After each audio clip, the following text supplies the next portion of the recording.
Greetings, friends, apes, fellow 60s, 70s swinger types. Welcome back to the Film Alchemist Podcast. I'm your host, Josh Griffey, here with a brief introduction. That's right, it's April. We continue our journey through Damn Dirty April with the entire Planet of the Apes franchise. First, we arrived, then we went beneath, and now we escape. Back to 60s, 70s Los Angeles. It's a very weird vibe. It's kind of a fun ape out of water story, right? About us doing better than them, you think, and then it gets dark, as all of these fucking movies do. This is one of my favorite movies in the entire franchise, so this is great. Tomorrow, my actual favorite Planet of the Apes movie, Conquest of the Planet of the Apes. If you want to hear that, you got to go over and support the show on Patreon. That's right, patreon.com/filmalchemistpod. The absolute, bar none, best way to help us grow the show, keep improving the show. It means the world to us that you do that, but also you get a lot of exclusive stuff, like the rest of the Planet of the Apes movies. We have a big Patreon exclusive library. We're doing commentaries, miniseries. You can even have us do specific episodes you'd like to hear. So if you'd be so kind to go support the show and join us for Conquest tomorrow, that is patreon.com/filmalchemistpod. We appreciate it. You can also leave 5-star ratings and reviews everywhere you listen to podcast. You can also specifically invite some of your friends to come join Damn Dirty April. If they don't like Planet of the Apes, we got hundreds of other episodes you can share with them. I'm sure we've talked about a movie they love. That would mean the world to us. Again, also go check out Jay Rollins' art so you can find all of Jay's amazing work. He's a great artist, a greater guy. We had a blast. I'm so glad he brought this to us. This has been really fun. Also, make sure you go check out the YouTube, Film Alchemist, over on YouTube so you can see us yelling at each other. And email the show, filmalchemistpod@gmail.com. Hit us up on social if you want to talk about anything. Without further ado, let's escape the Planet of the Apes. I can't help thinking somewhere in the universe there has to be something better than man. No! We have seen the birth of the Planet of the Apes! Let's go explain evolution to the monkeys. You may not like what you find. You blew it up! Oh, damn you! God damn you all to hell! It's a madhouse! A madhouse! Take your stinking paws off me, you damn dirty... April! I'm just kidding, it's me.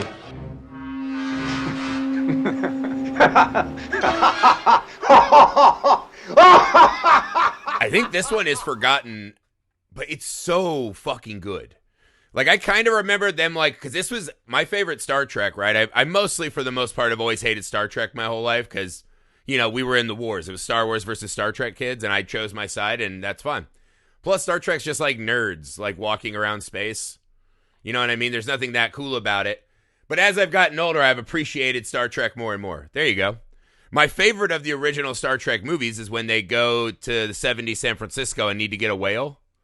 Because there's just something really fun about that one, right? And this has all of that fun. It kind of loses a lot of the, you know, subtext that we're used to in Planet of the Apes, right? It feels like it's not talking about a lot. It lulls you into this fun shopping spree on Rodeo Drive. And then it starts fucking falling apart rapidly and leaves you with your fucking jaw on the floor by the end of the fucking movie. So Jay, I'm going to kick it to you, man. Open us up. What do you think about Planet of the Apes, or Escape from the Planet of the Apes, right? What's your first thoughts, your memories? What about this movie stands out so much to you? So weirdly, this one was my favorite sequel when I was a kid. This was the one for me. And it's what makes it what it is the role reversal. They get to be Taylor in the ape world. They get to experience the same thing. And it feels like at first, we're doing better than the apes did.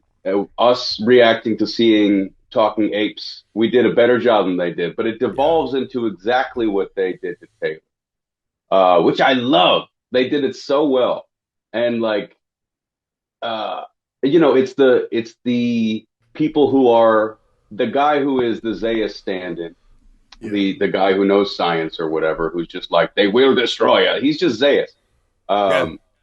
He's not even in charge of anything. The president is just like, the people love the talking apes. Why don't we just chill out? Oh, what? 2,000 years from now, the world's going to end? I mean, were you here for the Bay of Pigs? I thought it was going to happen tomorrow. Awesome. This is the biggest issue I had with the movie. Is the guy's like, wait, so in like 2,000 years, the gorillas and the still people blow everything up? And you're like, that's a good run. I think if I ask everyone I know, do you think that we'll make it 2,000 more years? Almost every adult would say no fucking chance. That, I think, was my favorite one of my favorite moments in the movie, because, like, again, we talked about this last time. Like, the fatal flaw for me a lot of the time in Planet of the Apes movies is when we focus on humans. I'm like, I don't give a shit about humans in these movies, like, at all, almost routinely. That moment might be the best of, like, who the fuck cares about 2,000 years from now? Like, if I was any 70s president, Joe Biden's just like, dude, I got to take a nap. Are we done here? Yeah. I'm over it. Do you realize she said 3950? We might all die. Like, yeah. Are you going to be alive? I think that's what he says. I'm not up for re-election then. And I was like, yeah, absolutely. Yeah, dude, who cares? I'd say it's like, dude, that's like my 18th grandkid by then. I don't give a fuck about that. Live your life, dude. I'd be like, dude, get a life. Just like, go enjoy this amazing miracle of science and move on. Who cares? Right. I don't even get what his job is. He's like time travel expert or something. He's the science advisor. But again, I'm like, worst science advice ever, which was like, in 2,000, we got to get rid of these guys now. In 2,000 years, they might take us down. It's like, all right. He doesn't really explain his worry, and I think that his worry is what's happening.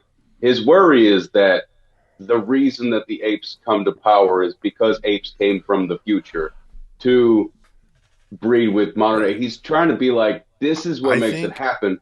Mm-hmm. But he doesn't have that conversation properly. He never explains time travel properly. I remember very specifically watching this with my dad and him describing the picture within a picture within a picture. The painter, and I was like, the painter and the painter. Yeah. And I said, what does that have to do with time travel? And my dad said, just 70s bullshit. I mean, that's a great summation for all time travel. I think what he does, right? I kind of like his explanation because it's just this, just go with us, guys, right? Because he's like, time is a highway with infinite amount of lanes, right? And then he's like, yeah, there's a painter who's painting a landscape, but he's not in it. So another painter does it, and he's not in it. So they keep doing that. But essentially, what he's saying, right, when he's telling the president that he wants to murder the two apes just because, 3,000 years from now, that might be some shit. He says, I don't know which timeline could be, right? Like, I don't know which timeline it is. I don't know if I'm a bad guy or an instrument of God. But his big thing, right, is his line I loved, right? I thought it was actually a great character. As he just says, someone has to start caring, right? The nukes, the Cold War, the overpopulation, the pollution. Someone has to start caring. And this is because this is a small problem, right? He can start caring about this and fix it right now. He can't stop the Cold War. He can't stop pollution and overpopulation. But he can fucking murder these two apes. You know what I mean? Like, so in his mind, it's an action, like a man who knows that much, right? I think that's the ignorance is bliss thing, right? The more you're aware of all this stuff, it fucking takes this toll on you and your insignificance. This is an actionable step for a guy who only deals in abstract painter bullshit. Yeah. It's, speaking of knowing too much, Cornelius did not let us in on how much he knew about the Illuminati in the first movie. Yeah. He knows about okay. So, according to the Sacred Scrolls, it was General Aldo from the last movie who was the first one to speak. Now, my question is, did they, because they said all the dogs and the dogs would die and the apes would rise. That would be like 300 years. Now, my question is, are the Sacred Scrolls just wrong? Like, like word of mouth changes and then you don't get a writing system for a couple hundred years and then you decide that happened. And Aldo in the original timeline really was the first to speak, which is why he feels like he should be the leader. Bam. Okay. Or No, because that's did Ursus going back in the in last time. movie. Wait, did going back in time change things, Right. or This is the bootstrap well, right, paradox. but like, or my favorite version, it was always going to be like this. It's a closed loop, and Aldo changed the history, wrote it down himself. Aldo's descendants said that it was him because there's no mention of Caesar in any of the sacred scrolls. Right. My theory has always been, right, because there is this weird Adam and Eve thing with Caesar and Zira, right? And essentially the science guy's like, if they get out and start fucking normal chimps, we're dead. And I was like, wait, what? The rubber-suited apes we see in this movie, that's probably not going to be their jam. The other ape suits are fucking horrendous in this. Whoa, the sad chimpanzee mom. You're and telling that me those are fucking not sick real? gorilla. Holy yeah, shit. that gorilla was ridiculous. But what is fun is because they add this character Milo, who we don't really know anything about. He's another science dude. He gets fucking choked out by the gorilla. Yeah. He dies. So they decide they're going to name their son Milo. Right? In the original scrolls, they talk about Arlo as the first one who said no. I think that's a miscommunication. I think their son is Arlo. Milo and Arlo. I think he's the one who first stood up after the plague of cats and dogs, which we see was a real thing. Right? Because we see Zira walk through a hotel and this dog barks at her. She's like, and I was like, oh, fuck, they don't have dogs in the future. And then, but a scene later, they're like, oh, yeah, all cats and dogs were murdered and humans wanted pets. That's what started. I think that's a very underrated addition to the mythology, is that we needed pets so badly after there was a plague of pets that we started them. But I think Milo is Arlo. It's a really ingenious. I actually thought I agree. I think the cats and dogs things are really interesting because they never explain why they look so physically weird compared to other apes. Like, why are the gorillas and the chimpanzees and the orangutans all the same size now? Well, I mean, do you want the real reason? So it gets at some kind of manufactured cloning kind of thing to me. I mean, if we're watching battle as well, then the nuke goes off in 5 years, and then 8 years later, all apes can talk. And it's not the nuke that did it; they just can now.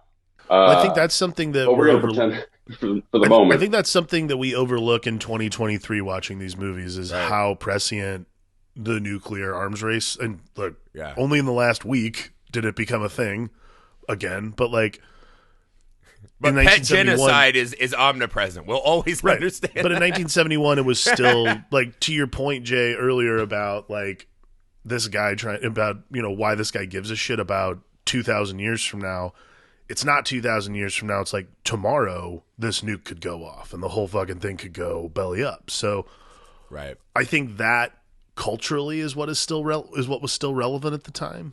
Because we've talked about this since the first episode, which is just nuclear arms race is always going to be a huge part of this,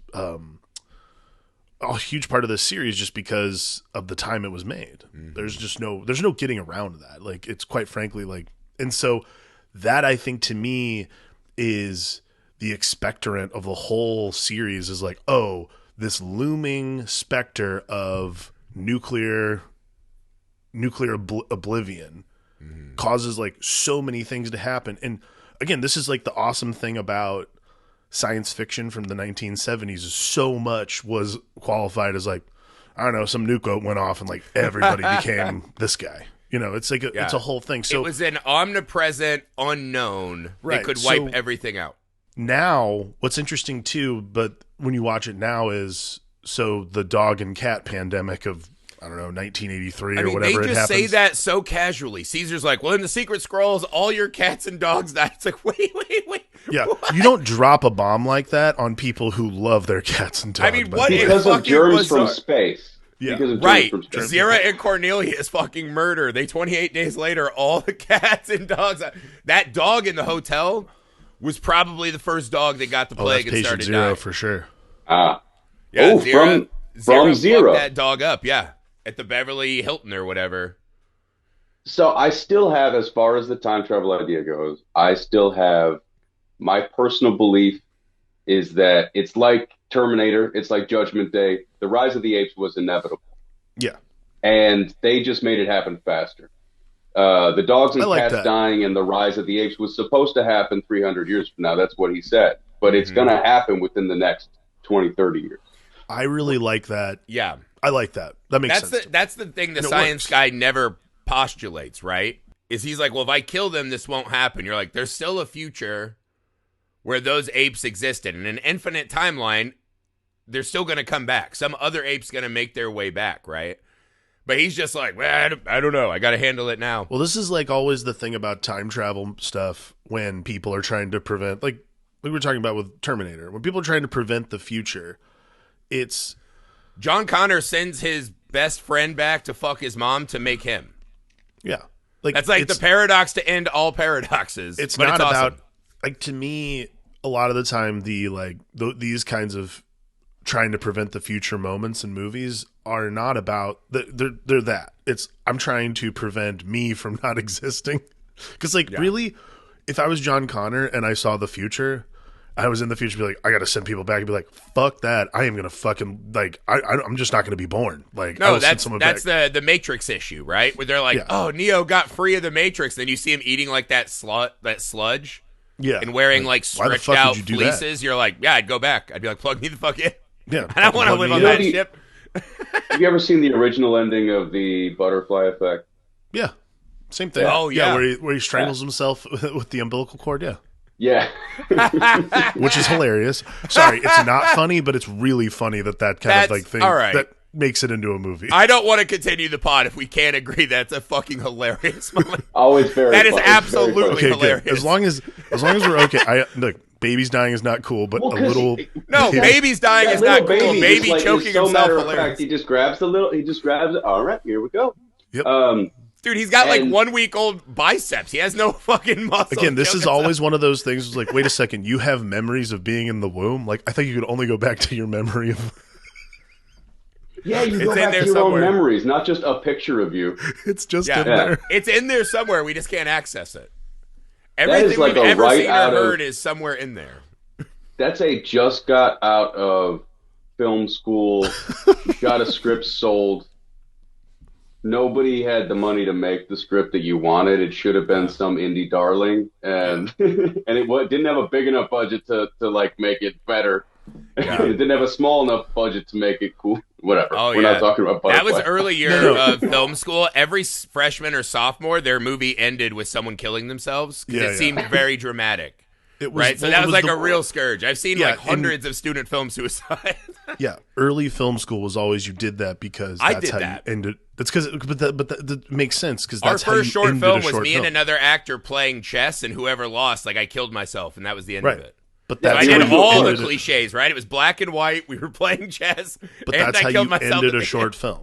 You end a short Yeah, film by I was like something 17 finite years happening old. because you're not going to make a sequel to a short film, or you can, but like Should when I you're bring in it back college, now? you're not thinking about it. Yeah, Seven Oh now, yeah, seal no. it. If you now you have to you're do a right. sequel. If you end a movie by blowing up the entire world, you probably shouldn't make a sequel. You see how I brought it back? See how I brought it well back? done. Yeah, we're looking at you, Beneath. We're looking at you.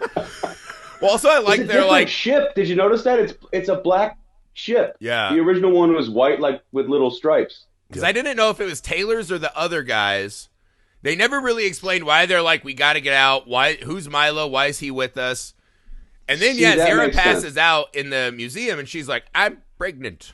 And it's like, all right, that Oh. makes a little more sense now.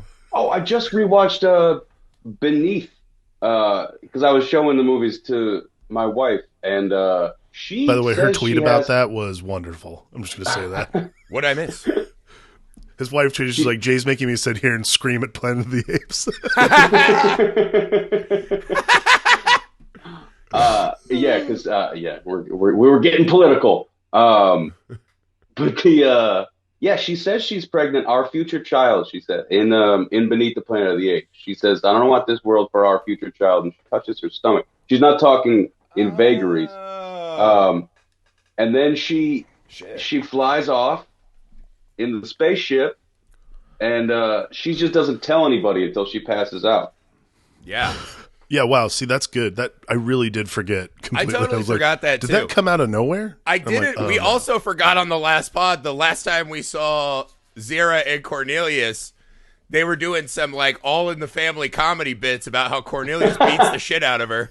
So that's even scarier if she's actually. We were talking too much about how to make that movie better and not talking enough about it because we also just completely blew off the chimp sauna. Yeah, dude. Oh, hell we yeah, really dude. did. Yeah, smelling like shit, getting all that fungi and mold in their fur. That's just not a thing that would exist. But that is, those are. Sorry, yes. I love the fake sweat. This is the curse of podcasting. I'm sure anyone on here who does podcasting will know. 5 minutes after you end every episode, no matter how well you went or you thought it went, you're like, why didn't I say that? Yeah, it's the curse of it. It's impossible. So, okay, what I like about do you remember, have you guys ever watched like the original Doctor Who? Oh, hell yeah. I'm a huge Doctor Who guy. Griff's a Whovian, big time. Awesome. So John Pertwee, when they did the John Pertwee, it was around 1972, and they were just like, people don't want outer space anymore. People don't like what. So they just like had him do kung fu moves in the street. Yeah. He never went through time, and he was just kind of an espionage guy, and that's what they did with this movie. Weirdly, they sort of did the same thing, where it's just like it starts in our atmosphere and it never leaves. Yeah. Yeah, let them be the fish out of water doing their own thing. Yeah. I think it was a little breath of fresh air from how wacky I think the second movie was. The last one kind of got up its own ass. Yeah. A little. And this one is funny.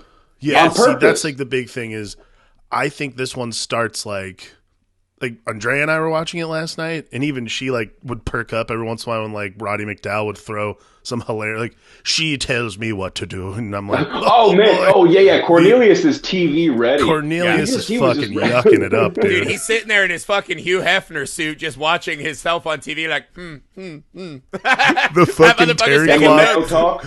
that fucking striped robe. I want that robe. They just love him. Yeah, he's like Chris Collinsworth. He's watching his playbacks. I was like, good for you, Cornelius. When he's watching TV and the first thing you see is him in that fucking striped robe, I'm like, that guy is gonna fucking fuck the species for sure. He is. Oh, for that sure guy's going down. fucking forest chimps for sure. That No guy doubt is. about it. That guy's going to the jungle and slinging dick. Yeah, that guy's doing a 60s. That scene where the key party's going on, I'm like, that guy fucked every single woman in He there. walks for deep sure. in the Congo where you can't see a pasture anymore. And he just drops that rope. He like, just walks. He's been walking up to all the women in the party like, I'll show you beneath the planet of the apes if you'd like. Well, that's what they should have fucking done instead of running around to a ship that doesn't work. You got to get on that boat to where you can make buddies. You got to go fuck yourself an army, dude. That's what he should have done. Neither here nor there. But I like because it starts with this like government inquiry, and you're like, okay, this might go the way of literally the other two, which is like it's almost an exact kind of replication, but not as gruesome as Planet of the Apes when he first makes contact with society. Like basically, we have humans have a delayed reaction to how annoyed they are with like how different the apes appear to be. And like it's because we have bureaucracy and we have television, right? And we have too much. The people get to see everything, which I don't. First thing I don't buy. Let's put the talking apes on TV to show all the people. No way, they're gonna dump them in Area 51. That's an Area 51 move for sure. Yeah, their assholes are all stretched out. They're all cut up before they would ever hit TV. They're gonna breed them with chimps and chimps from now. To create a little smart chimp army, and that's how the uprising happens. That's Train the real super person. soldiers. The other thing about this movie, if it has one flaw for me, besides the obvious, the dipshit soldier, the soldiers are the ones that find them. They definitely are not letting them just like go to the Beverly Hilton or the LA Zoo. What a weird that's where we'll put them with other zoo things. The thing that drives me nuts in this movie is that Zira and Cornelius are not at all stunned how much more advanced our human society was. Taylor told them that we were an advanced species compared to them. They're like, when they see a car, when they see the spaceship, right? When they see a television, this should blow their fucking mind. When they see they're cravats. Essentially, right, the first fucking Planet of the Apes essentially is in Flintstone timeline. Yeah. Like they're living that Flintstone life, dude. They should be blowing their fucking mind. And they're just like, rolls with it. I mean, she's amazed. But like when she says good night to the TV, but But yeah, they're not asking any questions. They're scientists. Yeah. Maybe that's what it is. Is that? Right? Maybe I think that's what it is. Their inquiring minds are so curious that it's not necessarily shocking to them that a automobile shows up and takes them places. Maybe it's like when the famous joke when the TV show 24 was on, it's like, when's the episode where he takes a shit?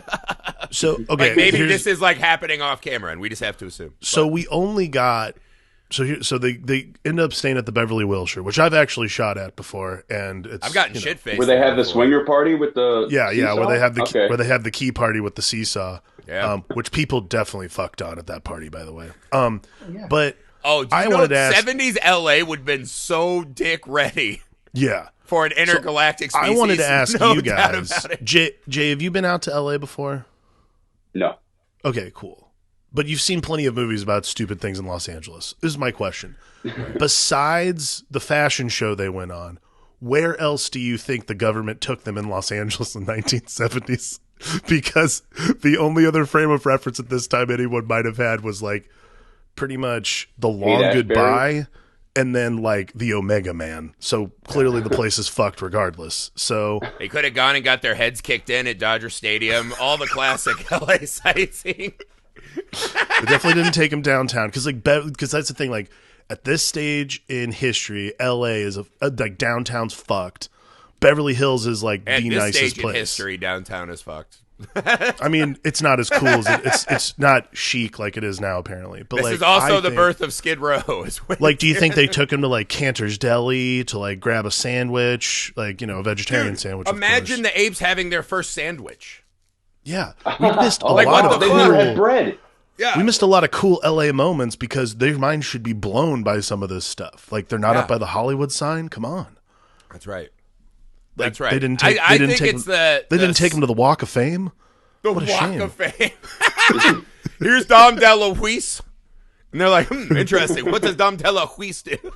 But, no, I actually, because it is kind of this fun '70s comedy. Yeah, that I love. 30 minutes, it's really fun. I like because they plant this great seed right in the inquiry.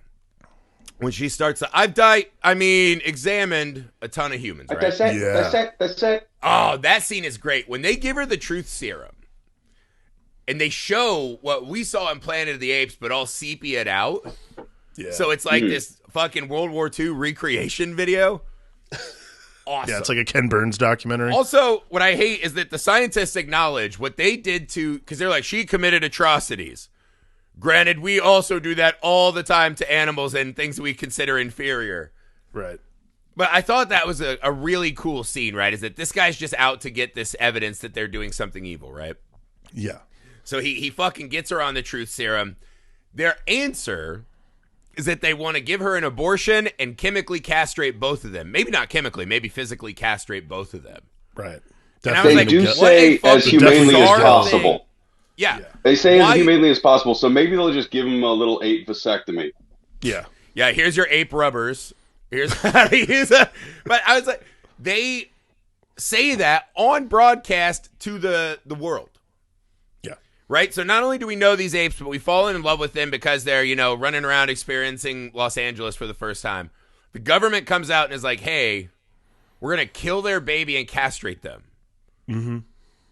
That's a fucking bizarre scene in the movie that just never matters for the rest of the movie. But they do that on fucking broadcast television. Yeah. It's... Maybe I'm confused and that was just like only that part was the secret meeting. That part was a secret meeting. After that wasn't on TV. That was the second. The president Bill Nye watches goes it on into TV. The president's office. Yeah, he walked it on closed circuit. Okay, that makes more sense because I was like, what? No. Yeah, I mean... His scientist buddy still knows. He should have gone out and run to the press. I think this is something that the movie does uniquely that I think we're not... This is why I think that whole, like, swinging 70s section is so fascinating because it does spend... Like, I don't know about you guys, but when I'm watching it, the whole time I was just like, I'm really waiting for the other shoe to drop. Because, like, that is, like, the thing is, like, no one can be this cool about something like this at this moment in time. Like, there's just, like, you see... Oh, yeah. you see the science advisor, like the president's the only one who's like, who fucking cares? Just let him hang out. Put him up in Beverly Wilshire. I got real proud. Everyone else is a dick committee about it. or whatever is also just like, this is fascinating. And like, even what you were... The only guy who gets mad is the priest, because he's like, Wed? Well, and like, that's when that's we're still the line in being the silly. sand. Yeah. These apes are proving that your god doesn't exist, but you're mad they got married. That shit is the best. Yeah, I'm like, wait a second. So literally your entire reason for being has been completely violated, but you're upset that they're married? All right, cool. The first day aliens appear on this earth, God is dead. Like, officially absolutely. dead. He just becomes more of a cult than they are. If an alien from another world shows up, let alone us from the future, where it's humans didn't win, God is dead as we've created him. Right. And this priest is just like, what the hell? They share a bed? Like, You know what's interesting is, so he like stands up like, wed, that whole bit, and I thought that was hilarious. And then it follows up with Cornelius being like, God made ape in its own image. I'm like, how are you not standing up about this shit too? Dude, yeah. you're not picking your spots. It's kind right. of like, the that is much interesting- worse than them getting married. Right. It's the interesting thing with the 70s and this one is we are losing essentially all social commentary. Yeah. Right? We have this Well- one scientist who's freaking out about everything happening. We get little moments of like when fucking Cornelius takes in the boxing match. That is an awesome scene. It's Awesome shot moment. very, very well. Beastly. Beastly. So he gets a sense that there's something else going on, right? That there's something with this species that's this is their recreation. I like There is that something there's missing in the montage of them getting them doing coke. like Yeah, I they're agree. supposedly getting famous. I don't know if they could have gone this far, but maybe they could have put him on the Dick Cavett show. I really think that would have been great. Yes, that is exactly what's missing. Or how is about they're the not average doing population the press not tour. being okay with them? Yeah. Yeah. Right? Like, They're they go not- to that we're boxing never match, seeing there's other some guy people's who's going to opinions. say some shit. Well, where's there's no other reports. Like, it's like the entire world's cool with it just by de facto that everyone's de facto okay with it because they're staying in Beverly Hills. Like, that's like the most Yeah, because she gets coastal hammered elite and moment tries on ever. dress. You know, I this agree, is- but like there is no news report. How do real people feel? You know, that the kind of only thing I can give them for why there's none of that, right? This Budget. one, well, honestly, you can do that with the budget. They had actors. It's Just have one actor throw out some fucking It's slurs. very simple stuff. Right. I mean, you could just do that with dialogue, right? But to me, I think it's all about, because this is kind of the immigrant story, right? For this movie. Mm-hmm. I think what it is show them as non-threatening, normal, lovable characters. And then see how fast someone can turn them into the boogeyman. Right. And next Well, thing you that's know, what they're happens. on the news. Okay, this is something I have to talk about. Cornelius did straight up fucking kill a guy. Yeah. Like, he 100% straight up killed a man. Well, can we talk about this for a second? Not well. He fucking killed that man. Because twice did. after that, he goes, "It wasn't my fault." And I'm like, Self- yes, it self-defense. was. I mean, come on. The guy Kids didn't have are a knife to his pacifists. throat. The To guy. be fair, it's one of those things where here, I'm going to say this. Okay. It wasn't that violent. He literally knocked something out of this guy's hand. Those apes would have increased strength compared to us, right? But Here's he the other didn't- thing. It does beg the question, what happened to all the monkeys in this great ape genocide? Because that's just a slur. There are no monkeys, and if you call Right. them that, that's a slur. It's super Which is racist. So we don't ever learn crazy, what 'cause I don't happened to think that they version. would. I have never seen a monkey in Ape City, and I don't think they would consider it a slur because they think they're better than humans already. You know, Something happened with the apes where all the other apes decided the monkeys got to go. Right. calling an ape a monkey. Okay. But I don't okay, know. See, that's kind of the Yeah. thing that the new trilogy is so much better at, is showing the differences in species. But I need to present this conspiracy though within the movie because to be honest with you, increased strength or not, all he did was knock some shit out of the guy's hand. he The guy fell over. accosted him, which led to him falling down that and isn't- dying. I don't know If what you saw. If I you did not that see an to accosting. me, you going to jail. The only I kn- shield you would have is your whiteness against prison. If I not, That's the only shield you would have in no, a you're not legal wrong. sense. If I only knock something, because his skin is white. if I only knock something out of your hand, Again, I was like, if you smack the shit out of something out of my hand and the force of it knocks me back to my death. I think they fucking 86 to that guy. I so thought they the could blame it on chimps were Cornelius. pacifist. I thought the chimps were pacifist. Fucking Yeah, he lying pass a sack of fist shit. to that guy's face. That's So right. Yeah, unless somebody takes a knife to you, or unless your wife is talking out of turn. Yeah. And you got to pretend to smack her Then you'll around. give her then you'll give her a schmack. I did think it would be funny in the later report, and they're like, and we got a report from the future that he recreationally beats his wife's hero. We have an ancient scroll here, so I guess he probably killed that guy. He should have got a smack, but he fucking killed a guy. Right, but Cornelius doesn't think he killed him. So, like, to me, there is this lingering. There's But a smoking gun. him. Oh, you know what? We watched Okay, him so hit the here's guy. where There's I a am. smoking I gun don't here, is care. what I'm saying. I don't care. He knows that his wife and unborn child and himself are in danger, and he does what needs to be done. I don't care. Yeah, he killed a guy. Let's get out of here. They want to kill him. Yeah. Respect. Yeah.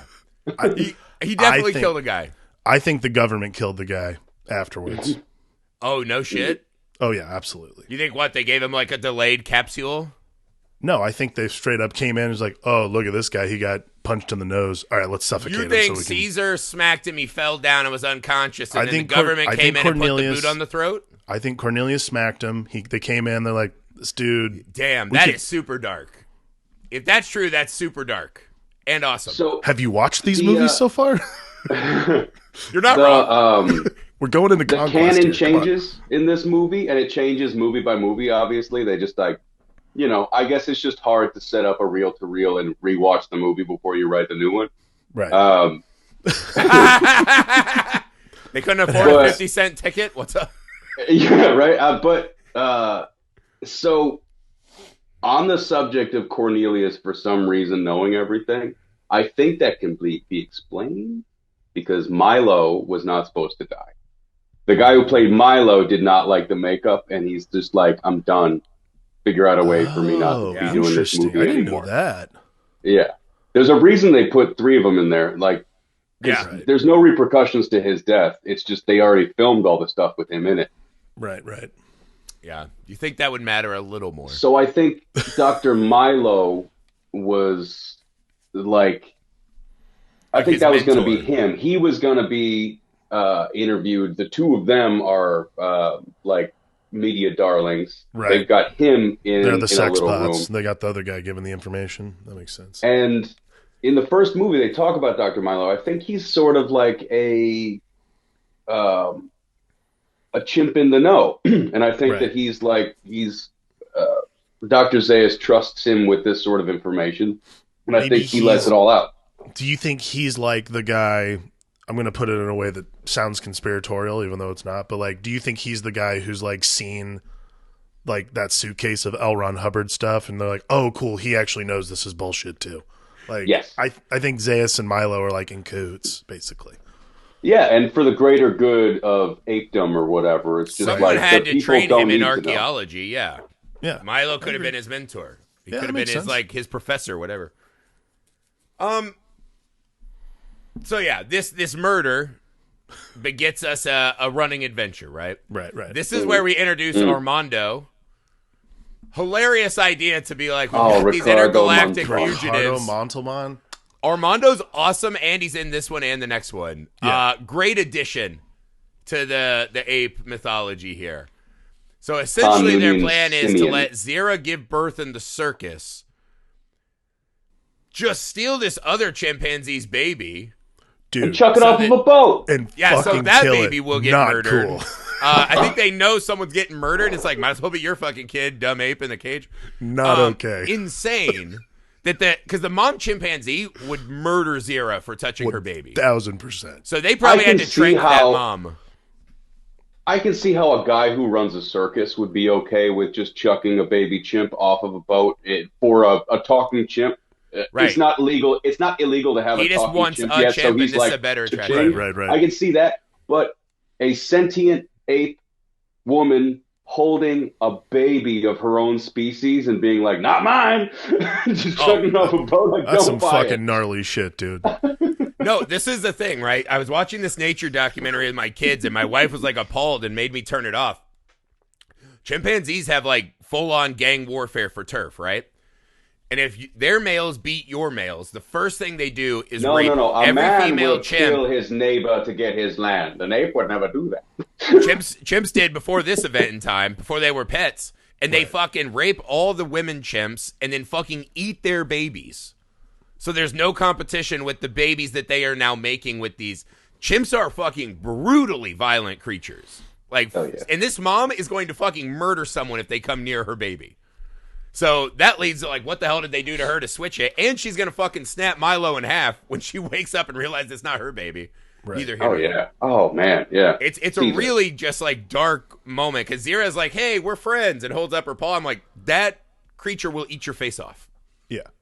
Is not interested in whatever you're selling. It's hardcore. The chimp baby is awesome, because it's a real chimp. Yep. And I love...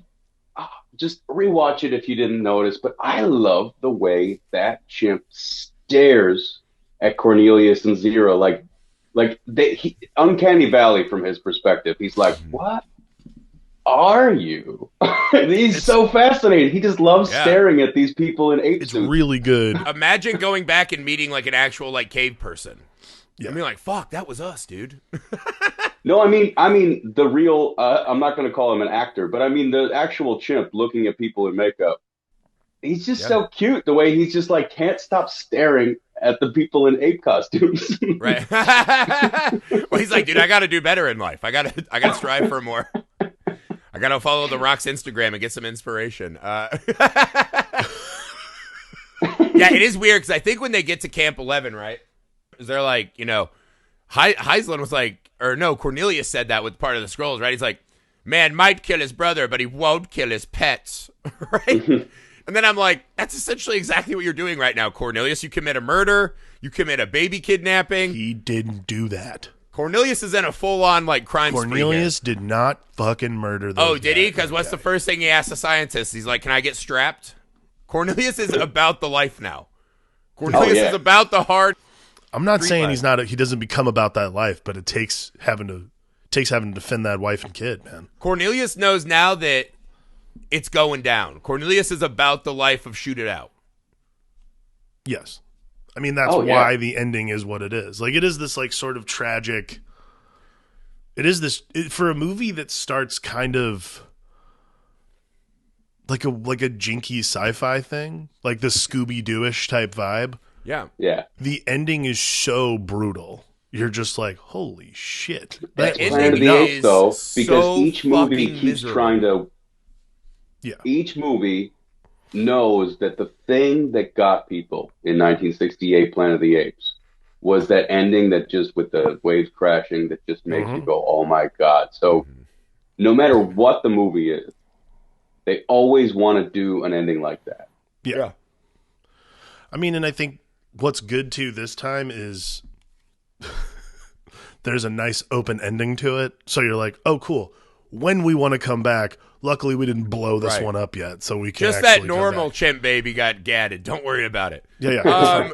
We murdered a normal one. Don't worry. But it is there is an inevitability to how fucking every chance there is in an Apes movie, it always goes the worst possible way. Yeah, absolutely. There's an inevitability to this ending, this confrontation, right? I think that's really fascinating. Is it's not even the nature of humanity. It's just the nature of self. Like there's so much self-preservation that comes through for every character, and it's not a bad thing necessarily in Cornelius and Zira's case, other than them being framed for murder for that one guy.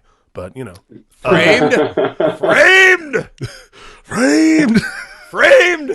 Yeah, framed perfectly in the middle of the camera while they fucking did it. Neither here nor there. No, he's about that life.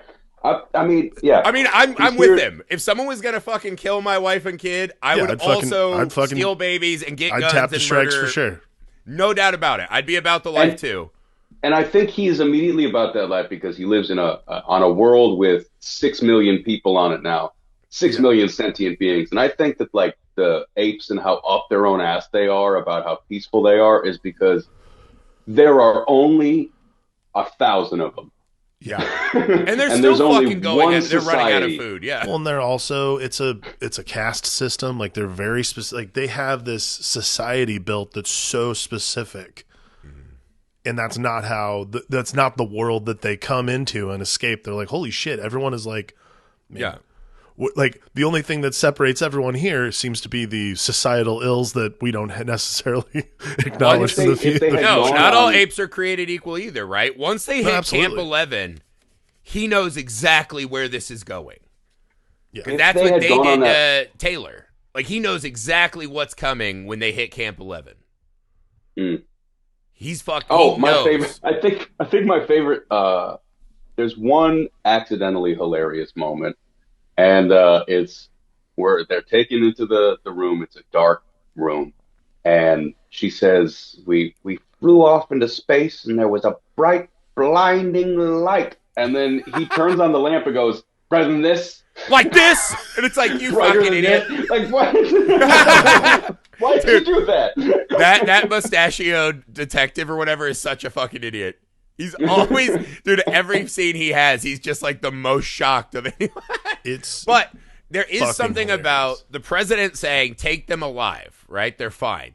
And watching his man of science run out with his own pistol to save mankind. Is Cornelius, another man of science, has his own pistol.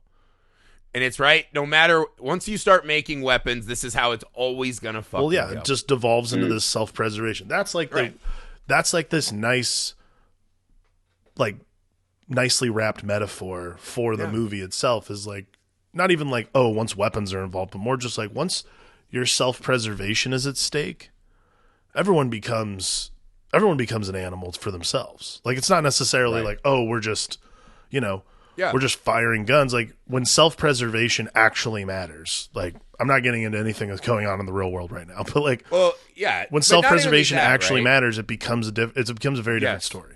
We are dehumanizing these intergalactic apes, not even intergalactic, just futuristic apes. Yeah. We are dehumanizing something that has human qualities, right? And then when we watch that fucking doctor as she's yelling for Cornelius, shoot Zira in the back, a character we've loved for 3 movies, right? This and this one especially, so endearing, so lovable. Watch her get shot in the back holding the baby. Watch him shoot the baby about 8 fucking times, it feels like, right? Watch Cornelius have to watch that and then fucking shoot him. As Cornelius then gets shot by, I mean, it's gut-wrenching to watch. It's utterly insane. And Fucking gnarly. That and ape scream he does, that like, yeah. I love that moment. Oh, it's not even like he's screaming in pain. It's like a fuck this world. It's, oh my God. And they came back hoping for a better future to do better, and it just had to go this way. And again, it's this is what happens when you dehumanize and vilify and just make everything the enemy. And it's just, as soon as you see Milo at the end in that cage, you're like, this is going to pop off. Right? He is the one who's going to break this shit apart. Why do you keep calling him Milo? That boy is Caesar. Right, but that's what they named him in this movie, right? He That picks boy his is own name, Caesar. Caesar, in the next movie. Yeah. But Talking his yeah, so slave name. this His name is Caesar. Caesar. That's damn, dude. You didn't have to put it on me like that, but you know what I mean? There is an inherent thing because we're Quit all dead white guys naming that, like, Caesar. as I keep calling them apes and whatever, like, it feels weird. It feels Griff uncomfortable, Giamatti and then from you just 12 Years fucking of dropped Caesar. it on My me goodness. like a fucking 500-pound rock. But neither here nor there. Yeah. So when you see that child survived, right? You're not like, oh, thank God. You're like, oh shit. Like it's on now, right? They fucking killed the 2 most lovable, respectable characters in this franchise. Yes, that's It's unbearable. that is ballsy. I mean, that's a gnarly way to go into another movie, is to kill off the 2 characters. Like, not only are the most prevalent, but highly charming based on the movie we just watched. absolutely. They made them more They charming made than them they've ever so been. too. lovable. Yeah. And Zira, I can't remember the actress who Hunter? plays Zira. Kim Hunter, yeah. She, the things that she can do through that mask, like Unbelievable. like the practice that she must have done in the mirror, because like I know she's like stretching her face to make the mask do that stuff. Yeah. I can see her emotions coming through better than anybody. That scene when she like smiled as she hugged Caesar when he made his joke about when she lets him talk, I was like, that's incredible. Yeah. She's so good. And we just watched her Caesar? get shot. What they all look alike now? That's not Caesar. That's his I father. said when she hugs Cornelius is what I said. God damn, dude. You got me tripping now, you motherfucker. You'll be listening to this again. You'll know what you said. And also, if I can say something in my defense, he does look exactly like Caesar. Cornelius looks exactly like Caesar. Yeah, in my defense, they look exactly, shockingly alike. So, all right, you motherfucks. But yeah, no, I think that insanely dark ending, and then we see the baby, and it's just Milo saying "Mama" over Black. Oh, it's devastating. Again, what an ending! Yeah. They always have good endings. They do know how to end these movies. They know how to fucking drive it home. And it's the first one where where they knew they were going to make a sequel. Yeah. So the idea that they were started from scratch. I mean, I think Kim Hunter didn't want to do anything after this, and they were going to use Roddy McDowell again anyway. I don't know. Maybe it's not as ballsy as I thought, but it's big, it's violent. It gets more violent.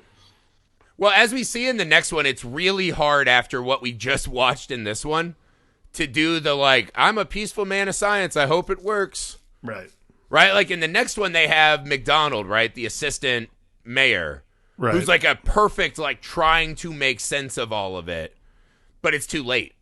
Well, it's too once late. Once you have Rover statues around the courtyard of a multiplex, you're like, well, I guess this is... The thing I like about this film series, the sequels, as far as making a sequel goes, where whatever you can think about each individual movie standing on its own. One of my problems with sequels is they like to redo what they did last time, or the sequel takes place the next day or whatever. Every single Apes movie smashes the status quo at the end of the movie. Yeah. And the next movie starts with a brand new status quo. Yeah. And you've got to respect that. I mean, honestly, just entry for entry, it's one of the great franchises ever. Absolutely. I mean, almost even we'll get to Battle, which has its own foibles. So does, Beneath. There's always still something really enjoyable and unique about them. I think that's a really key component of Planet of the Apes altogether, is that no matter what, these movies are very rewatchable from the jump. I do not have a problem rewatching these movies, whereas there's a lot of you have to skip a lot. You have to skip some movies in some franchises just because some of them are not. It's not even they're bad. I don't want to watch Children them. of the Corn are probably the two best. Right. But it's not they're terrible. I don't want to watch them. But it's more just I find that not rewatchable just because I don't feel like I need to go back to that story. These movies, I like going back to those stories. These stories, and I always see new things. Right. Yeah. I'm with you. Anything else, guys? I wish that this movie had come out after Watergate and after the MK Ultra in 1973, so that it was the CIA that was messing with them instead of the science. I like that too. Secretary. Yeah. You can assume that he was with that, but yeah. I wish we would have seen Zira. No, just so we were mad at the government. We still liked the government a little bit in the movie. Only because they had President chill as fuck. I'm pretty upset that we did not get to see Zira and Cornelius doing blow with Super Chill President. That's a 70s thing that they're we really taking us to a party at what's his name, Polanski's estate. Again, the Dick Cavett show. The Dick Cavett show. Can you picture Cornelius on a black and white screen with his nice 3-piece suit and his leg crossed, smoking a cigarette, just going well, Ape has never killed Ape. But it's just never come up. See, that is you never had a chance, baby. You've never had a chance on my life. Paul Lynde is oh, you sassy bitch. It's just, it would be so good. That's another thing, too, is I was waiting for, what's interesting, too, there was this, I forgot, and I thought there was a scene, but I knew it wasn't going to come, but I liked that Cornelius seemed to acquiesce really quickly. And he knew to lay low. That's the difference. Zero's always in charge. He always acquiesces. It's just you need to being human. I thought Zero at one point would be like, dude, what the fuck's the matter with you? You are not a human. Like, I thought at some point there was going to be a moment where she'd be like, dude, check yourself. But again, like, that's not what the movie was, and that came later anyways. But it's a cool movie. That's it. It's a good movie. Excellent movie. It's like Armondo said, right? If it's our destiny to be dominated, I hope it's by someone like you. Yeah. Yeah. And then we watch them get brutally murdered, and that's all we want. Yeah. It's awesome. It's a great, great movie, a great addition to the Apes franchise. Jay, tell the people where they can find your work. You just did awesome work for me that's out there. So, yeah, if you guys want to know straight up, let me know. I did a big old D&D commish. That's right. For Griffey. It's just on all the social bullshits. It's at Jay Rollins Art. JayRollins. Rollins like Henry Art. Do yourselves a favor. Go find it, guys. That's it. We'll be back with Conquest of the Planet of the Apes. You can find that over on our Patreon, patreon.com/Film Alchemist Pod. You will not want to miss that. I think I can make the case. I think I'm going to make the case that it's the best Apes movie. Period. We're getting political again. You know why? Because this is after Watergate. Let's do it. That's right. This is the Sledgehammer Apes movie, and I fucking love it. So, yeah, find that over on patreon.com/Film Alchemist Pod. We'll see you everywhere else. Thank you for your time. Bye!